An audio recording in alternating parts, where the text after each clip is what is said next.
Yeah, hey guys, this is going to be another Talking Head episode. Look at my head just floating here, being all like floaty and junk. Isn't that crazy? It's so quirky, man. Come on, yeah. So I'm going to kind of take a page out of Karsten Rundquist's book. I thought of this, and then I realized that he already does something very similar with his monthly movie watching. But there's room for plenty of us, I guess. Anyway, every month, between various schlocky nonsense, all sorts of indie and classic films on Mubi, and all the venues in between, I watch a lot of movies. In January, I saw a total of 45 flicks, and because I like to keep things as positive as possible on this channel, here's a list of the 20 best movies I watched in January 2020, and why you should watch them too.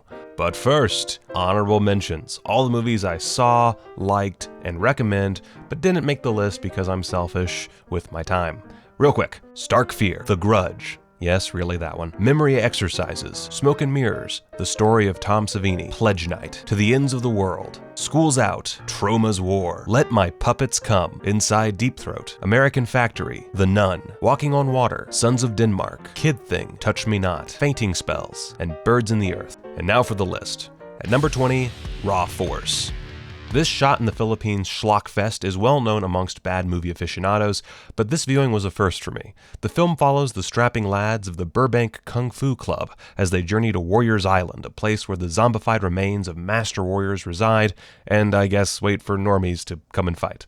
Also, there's a cannibal cult that eats young Filipino girls. It's wild. Check it out. Number 19, The Demolitionist. You ever want to watch RoboCop, but he's a she, and there's no robot suit, and it's 1/10 the budget, and also it has cameos from like every B-level cult icon? Well, then I have an action extravaganza for you. This might not be for everybody, but it's a wild flick, really weird, and features a lot of really fun special effects. Highly recommended. Number 18, Patchwork. This one's on Shudder, so if you're worth your salt, you have access to it right now. Patchwork is the story of 3 women who have been Frankenstein monstered into a single body. The twist here is that all of their minds reside within this bastardization of humanity, and they take it upon themselves to team up and find the douchebag scientist responsible. There's also a sex scene where parts of her body fall off for all you perverts out there. Check it out. Number 17, The Peanut Butter Solution. This Canadian nightmare fuel, inexplicably aimed at children in the 80s, holds a massive cult appeal for a good little chunk of that generation. It also deals with the themes of death, parental loss, and, kidnapping. Show your kids. I bought this through Severin Films' Kids label, but you can also check it out on Amazon Prime. Number 16, Maggie. This South Korean quirk fest probably doesn't belong this far up, in all honesty, but what can I say? I love weird South Korean pretension. It just gets my goat. Anyway, it's narrated by a catfish and features an x-ray of a dude about to give a woman the old meat popsicle as a major plot device. And it's on Mubi, because that's art, man. Number 15, Black Mother. Shot on several formats, including some really great 16mm footage, this avant-garde, borderline experimental documentary gives us a sympathetic but unpolished look at modern-day Jamaica. It was also directed by Kalika La, who was a second-unit director for Beyoncé's Lemonade. It's a visual wonder, and while it doesn't have a very straightforward plot or anything like that, it's absolutely worth watching for those visuals alone. It's another Mubi selection, so check it out before it's gone. Number 14, Tales of Ginza. Yuzo Kawashima is not a particularly well-known name in cinematic discourse, and that's too bad. This guy was an absolute machine before his untimely death in 1963, and while his films aren't quite as mind-blowing as the more prominent Japanese directors like Kurosawa and Ozu's output during the same period, they're still imaginative and sharply executed pieces of societal drama. Tales of Ginza is a fantastic mix of melodrama, noir, and documentary filmmaking of all things, and that mix succeeds in immersing us in the stories of a small ensemble of quirky and intense characters. And it's, you guessed it, on Mubi right now. Number 13, Tehran Taboo. Speaking of on Mubi right now, Tehran Taboo is probably going to be gone by the time you watch this video, but if you get a chance, definitely watch it. It tells the story of a handful of Iranians dealing with sexuality in modern-day Iran. Through their rotoscoped eyes, you get a peek into what that constricting life is like. Also, there's a subplot about hymen reconstruction, and that makes me uncomfortable, so big recommend. Number 12, The Draftsman's Contract. Peter Greenaway is one of those directors who is totally up my alley, but for whatever reason, I'd only seen one of his films up to this point, specifically The Cook, the Thief, His Wife, and Her Lover, which, let's be honest, any film nerd worth his salt has seen. It's like a fucking rite of passage or something. Anyway, The Draftsman's Contract is a bizarre, mean-spirited examination of the upper class, debauchery, and, as Mark Kermode aptly put it, gardening. It's a beautifully made film about some dark subject matter, and I honestly believe anyone looking at a career in cinematography should give it at least one viewing. Oh, and it's on Mubi. Number 11, Kamikaze 1989. The final film to star famed director Rainer Werner Fassbinder is a menagerie of what-the-fuckery and 80s dystopian sci-fi. It's gloriously low budget, features a distractingly dirty lens for most of the film, and clothes its characters in the most garish costumes imaginable. Go watch it on Mubi, and if you're into that sort of thing, don't forget to toke it up, man. I'm not going to laugh like that again. Number 10, The Cow. Where Tehran Taboo is a fairly obscure Iranian film, The Cow is straight up a classic of the Iranian New Wave and is bound to be one of the first films mentioned in any course on the subject. It's a heartbreaking tale that will give you a newfound appreciation for Middle Eastern cinema and could just be your gateway drug into that world. Number 9, Earth. It's a Soviet Union silent film, and yes, it's chock full of propaganda, but man, it's just such beautifully shot, exciting propaganda. Plus, director Alexander Dovchenko takes all of the lessons taught by Eisenstein with Battleship Potemkin, and 5 years after that film, utilizes them in a film that is so much more remarkable as a whole. You also get a fascinating look at the Russian mindset of the time and a deep dive into how the lower class can come together and take down the bourgeois. Oh god, I just turned into a communist. Number 8, One from the Heart. After Apocalypse Now, Francis Ford Coppola wanted to settle down a bit and try his hand at a smaller picture after basically decimating the competition with his last 4 films, 2 of which, The Godfather Part 2 and The Conversation, he was nominated for Best Picture in the same year. Oh, and he won. Dude was on top of his game, so he made One from the Heart, a simple story of a relationship on the rocks in Las Vegas. But Coppola being Coppola just had to overcomplicate things, and soon his simple $2 million budget ballooned to $25 million. And thanks to that, plus a pretty negative critical and audience reception, it wound up with a paltry $250,000 gross. Big yikes.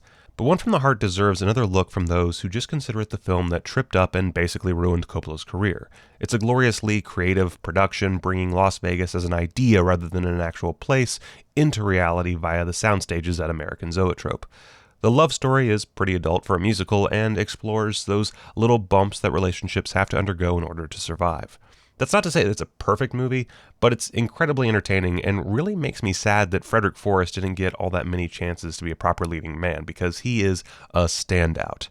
I mean, next to Raul Julia, who's like aggressively sexy. Number 7, Desperate Living. It's John Waters, so of course I love this movie. Edith Massey as Queen Carlotta is a villain for the ages, and the rest of the Dreamlanders, especially Susan Lowe and Mary Vivian Pierce, absolutely decimate, with Lowe in particular giving her most memorable performance. Of course, Mink Stoll also shines in her usual role of white bread bitch, and her relationship with Jean Hill's Griselda is so much fun to watch that you could probably take out the Mortville plot and still have a gloriously offbeat time. Side note, why wasn't Jean Hill in more stuff? Come on. Desperate Living marked the end of John Waters' anarchy-fueled indie trash years, and in 1981 he would enter the sort of mainstream with Polyester and then Hairspray, which of course is easily his most notable work for the average Joe. In a way, it's almost the ultimate Waters vehicle.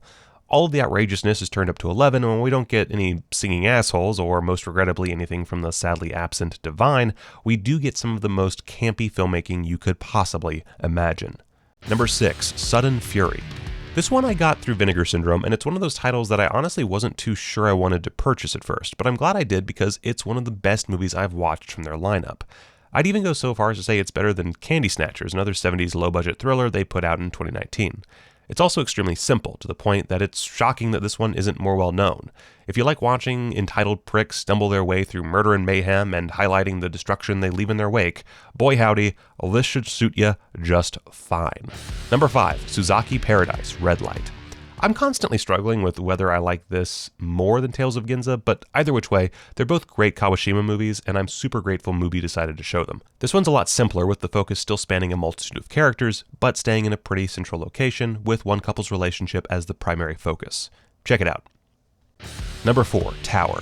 I got pretty emotional with this one. It's a multi-format documentary, primarily utilizing some pretty messy rotoscoping that works to the film's advantage once you get used to it. Anyway, Tower tells the story of the 1966 University of Texas Tower shooting, and most ingeniously does so without ever leaving the perspective of the civilians and police. It's easy to go with the more garish insights into a killer's mind when it comes to these sorts of documentaries, but far more challenging and rewarding to stick with the victims. It's highly recommended. Number 3, The Return. This Russian drama won the Golden Lion at the Venice Film Festival, and rightly so. It's a pretty straightforward story of 2 boys who go on a road trip with their estranged father, one of whom just straight up does not trust this guy who he's basically never known. It's haunting stuff, especially once the third act rears its ugly head. Go in knowing as little as possible. Number 2, Fireworks. fuck. This movie is amazing. I've never actually watched a movie directed by Takeshi Kitano up to this point, and I'm kicking myself for that. The dude is obviously a phenomenal actor. That's, well, obvious, but it's striking just how well he juggles the most poetic and violent aspects of Japanese cinema. In Fireworks, he takes a simple enough Yakuza story and heightens it through a dramatic series of quiet moments and bloody outbursts that really have to be seen to be believed. Kitano plays a detective who screws up at a stakeout that gets 2 of his fellow cops killed and leaves another in a wheelchair. From there, we watch as both these men deal with loss in different ways, with Kitano's journey complicated by the money he owes the Yakuza for his cancer-stricken wife's hospital bills. Anyway, just take it from me. This movie is total poetry. Go watch it. You will not regret it. If you find yourself bored at any point, fuck you. You have terrible taste. Number 1, Lake Mungo. So I kind of boarded the Lake Mungo train pretty late in the game. I'm pretty sure it's been mentioned on every horror podcast I listened to at least 20 times. Anyway, you could switch this out with Fireworks, but either which way, Lake Mungo represents a similarly impressive mix of style and substance that totally kicked my ass. It's ostensibly a mockumentary about a murder and ghost sightings, but oh man, it transforms into so much more. Much like The Return, I highly recommend going in without any preconceptions and be ready to feel the shiver running up your spine and the tears welling up in your eyes. It's quite the experience. And there we go. January was a pretty solid month, and I look forward to what February will bring. And who knows, maybe I'll actually watch more than one 2020 release this time. So anyway, till next time, don't forget to like, subscribe, hit that stupid fucking bell thing. Oh, and comment below telling me what you watched and loved recently. I'd love to hear from you. Now, go watch more movies.